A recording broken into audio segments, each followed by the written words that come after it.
Hello everyone, my name is Cathy Fitzgerald. I'm an ecological artist and educator. Thank you so much for joining me. Today we're going to be talking about transformative eco-literacy, empowering your work, creativity and impact for a better world. Thank you so much for joining me too on previous videos, especially to everyone who engaged with me after our last video on eco-ethical principles and the Earth Charter. It was incredible to hear from so many of you from different parts of the world, and I can tell we're all on this journey together. It's quite incredible to feel the energy and enthusiasm that's coming from all of you. That excitement tells me that we're on the right path as well as I share this journey about eco-literacy. If you've missed the previous videos or you need a recap, I'm just going to go over a little bit about what is eco-literacy. This is really about understanding ecological ideas and how they can move us from overwhelm to empowerment. It's about living with a sense of purpose, aligning our creativity and work with the health of the planet, social justice, and future generations' well-being. It is truly a remarkable and immense cultural shift, a paradigm shift in understanding humanity's place and responsibilities to contribute to a thriving Earth community. And quite often I share this diagram above, the image on the right, the triangle pyramid with man at the top, woman below, and animals and resources to extract below that is very much the world that we're living in. Business as usual, of our extractive capitalistic society, very patriarchal as well. And our cultural practices, our media, a lot of our stories reinforce this erroneous view of the world that's leading to our own and other species destruction.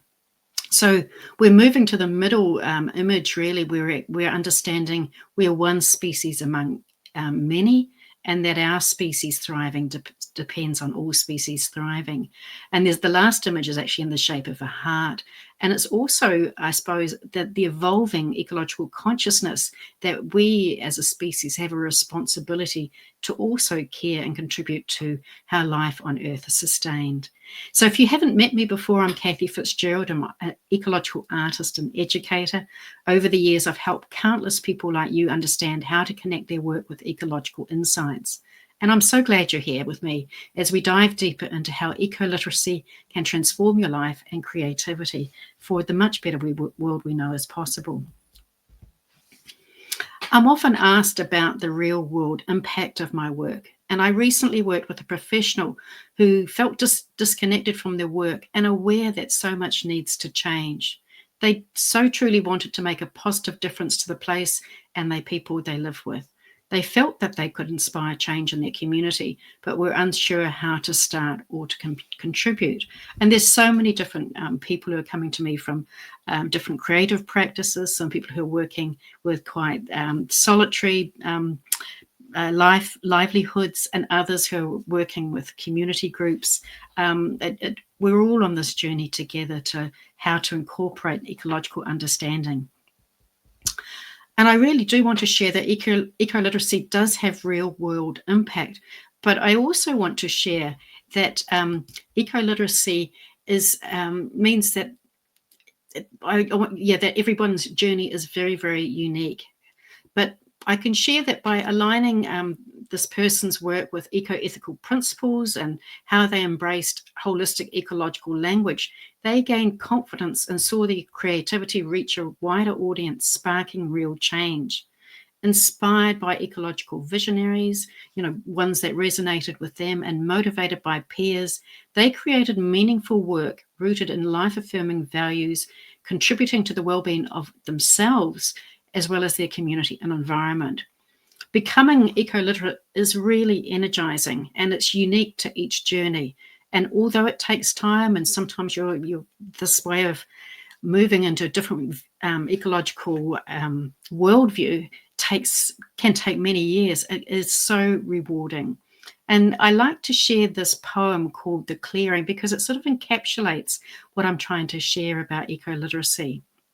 It's by Martha Postlethwaite, and she shares, "Do not try to save the whole world or do anything grandiose. Instead, create a clearing in the dense forest of your life and wait there patiently. Untie the song that is your life and that falls into your own cupped hands, and you recognize it and greet it. Only then you'll know how to give yourself to this world so worthy of rescue. Now, I've been receiving some great questions from many of you, and one that keeps coming up is, how can I really make a difference? Can eco-literacy help align my work with what truly matters? All the world's problems seem so big and so confronting. I can't even talk about this topic with my family, is another thing that comes up for some of you. And yes, I'd really like to say, after teaching many hundreds of people, I can assure you that sharing and becoming more eco-literate is a powerful means to align your creativity and your livelihoods with purpose. It shifts how we view humanity's role and our shared responsibility for a thriving, just and beautiful world. Eco-ethical principles, like on the button just on the slide, for example, provide a clear starting point to share your ecological vision, offering big picture insights and clear aims. Small conscious shifts build momentum, and being with others helps us face challenges, have fun, and keep us all moving forward. So if you're ready to take action, and that's exactly what today's video is all about. So this button I actually found on a photo, and I don't know who made it. It wasn't given any sort of indication, but it really is like a small Earth Charter summary, and I really love it. It just says, I pledge allegiance to Earth and to the flora and fauna and human life that it supports. One planet, indivisible, with safe air, water and soil, economic justice, equal rights and peace for all. I think if we could all sort of communicate and work to that, we'd be in a lot better place. So eco-literacy is really the ultimate transformation, but it isn't just about feeling more aligned. It's about facing realities and creating real, tangible impacts. Imagine waking up each day with purpose, knowing your work and creativity contribute to personal, collective, planetary, and intergenerational well-being. By embracing eco-literacy, you'll communicate with clarity, inspire action, and see how your contributions, whether they're big or small, can make a difference.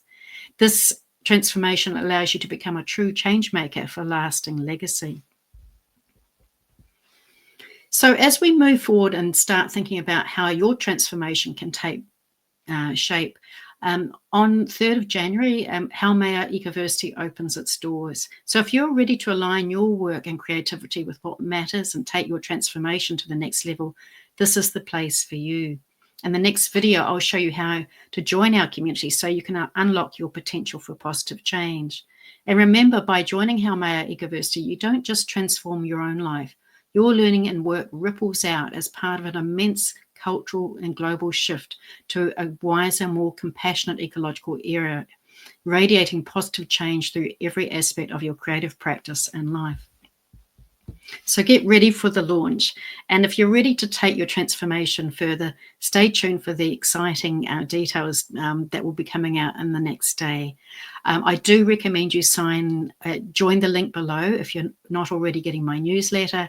And remember, what you do does make a difference. We're all interconnected, so we all matter much more than we think. Thank you so much for listening, and do like and subscribe, because together we'll thrive, create beauty and connection, and become the wiser, more compassionate ancestors we're meant to be.